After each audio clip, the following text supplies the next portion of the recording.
بسم الله الرحمن الرحیم. نن د جمعې مبارکې ورځ ده او د دې جمعې د ورځې په مناسبت سره یو ډیره اهمه وظیفه ده او ډیر مجرب عمل دی او بعضې اکثر ملګري موږ نه تپوسونه هم کوي او وایي هم چې داسې څه عمل یا داسې څه وظیفه راته وښیه چې الله تعالی زموږ په رزق کې برکت واچوي او یا د چا څه روزګار وغیره نه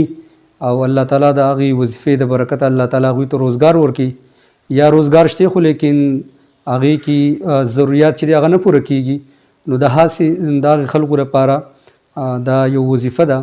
که د دې مونږ پابندي وکړو انشاءالله العزیز الله تعالی به زموږ چې کوم بند رغه دی هغه به آزاد کړي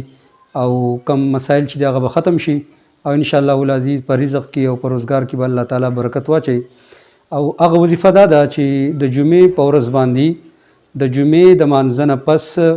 په خپل ځای باندې چې کله 2 رکعاته فرض لمونځ وشي نو په خپل ځای باندې به کینو او 80 پیرې دا عمل چې دی نو دا به مونږ دوراوو. دا یو وظیفه ده المعطي هو الله. انشاءالله په دې ویډیو باندې به چې دی نو دا مونږ وملیکو المعطي هو الله. دا 80 پیرې چې دی نو دا ویل دي د جمعې په ورځ د جمعې د فرضو نه پس په خپل ځای باندې بناسي د خپل ځای نه به خوځېږي نه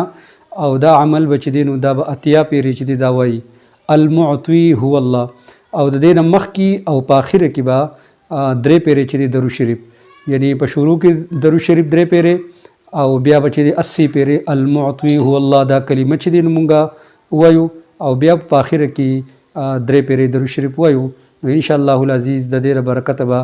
زمونږ چې کوم د رزق مسله ده یا د روزګار د بندش مسله ده یا نور داسې مسایل دي انشاءالله العزیز د دې برکت به چې دغه ختم شي.